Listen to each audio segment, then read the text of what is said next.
First point consent. না তোমাকে তুমি চেক করা হবে শুয়ে বুঝলি তো শুয়ে দিয়ে একটুখানি পেটটা বের করে চেক করতে হবে। ও বলবে আমার অসুবিধা আছে, তখন কি করবি? নেক্সট পয়েন্টে কি বলবে? বাচ্চাদের কিরকম অসুবিধা আছে কিনা তোমার সেটা জন্য দেখতে হবে। আর কিছু বলবি? It would be very gentle examination, and if you feel pain any time, you can stop me then and there. I will stop at that point. তাহলে তোমাকে পেশেন্টকে এনশিওর করতে হবে আমি কি করতে চলেছি। তাহলে আমি তোমার জামাগুলো একটু এক্সপোজ করবো, তোমার পেটের জায়গাটা দেখবো আমি, ঠিক আছে, নাথিং এলস। তাহলে তোমার জামাটা যেটা পেটের মধ্যে আছে সেটা পেটের থেকে ওপরে তুলতে হবে। তাহলে আমার একজন নার্সিং স্টাফ তোমাকে এই কাজটা করতে হেল্প করবে। তারপরে আমি হাত দিয়ে দেখবো তোমার পেটের মধ্যে যে তোমার বাচ্চাটার কতটা বড় আছে, কতটা বেড়েছে বাচ্চাটা, এবং বাচ্চাটা কী পজিশানে আছে সেটা আমি দেখবো। আমি আমার সম্ভব মতো খুব আস্তে আস্তে তোমাকে জেন্টলি দেখবো। যদি তোমার মনে হয় যে তোমার পেন ফিল হচ্ছে কখনো, তুমি তখনই আমাকে বলবে, আমি স্টপ করবো, আমি আর ফার্দার প্রসিড করবো। তাহলে এবার তোমাকে ইনশিওর করতে হবে this is a complete history, মানে কমপ্লিট কনসেন্ট। তাহলে এইভাবে তোমাকে নিতে হবে। এক্সামিনে জিজ্ঞেস করলে এই কথাগুলো গড়গড় করে নিজের মতো বানিয়ে রাখবে, বলে দেবে, ঠিক আছে। যদি এক্সামিনে এক্সপ্লেন করতে বলে ইংলিশে এক্সপ্লেন করবে, যদি বলে করে দেখাও তাহলে বাংলায় জিজ্ঞেস করবে পেশেন্টকে, যদি হিন্দি পেশেন্ট হয় তাহলে হিন্দিতে জিজ্ঞেস করবে। তাহলে 3টে ভাষা তোমার কাছে লেখা থাকবে, হয়ে গেল। তাহলে কনসেন্ট পার্ট ইম্পর্টেন্ট, সেটা কমপ্লিট হলো। কনসেন্টের মধ্যেই তুই একটা জিনিস বলেছিস, সেটাকে এরপর ডেকে নিবি। তাহলে কী বলেছিস না, চ্যাপেরন। তাহলে I would take help of one system, one assistant, when whatever is your gender, girl, boy, whatever, you should take one chaperone for help always, ঠিক আছে। তাহলে এটাই নিয়ম।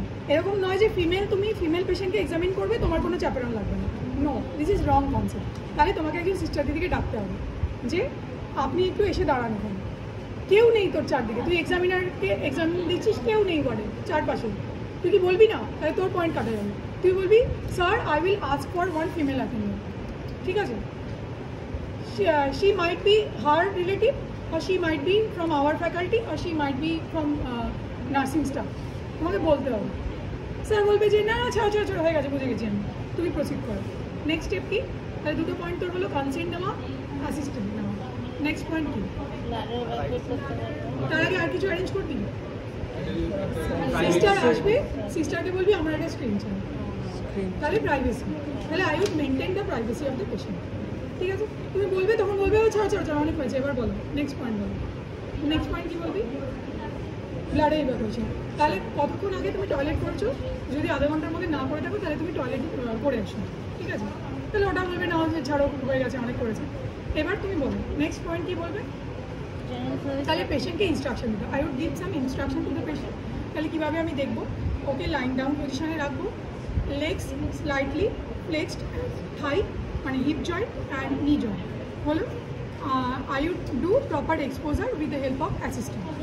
তাহলে এক্সপোজার করবো, তারপরে I would stand right side of the patient, এরপরে examination part শুরু হবে। তাহলে এতগুলো প্রি রিকুইজিট তোকে দিতে হবে, বুঝতে পেরেছিস? শুয়ে পড়ো মা, কিচ্ছু হবে না, ভয় পেও না। তোমাকে লেবার রুমে যেরকম করে দেখেছে তার থেকে কম দেখবো আমরা।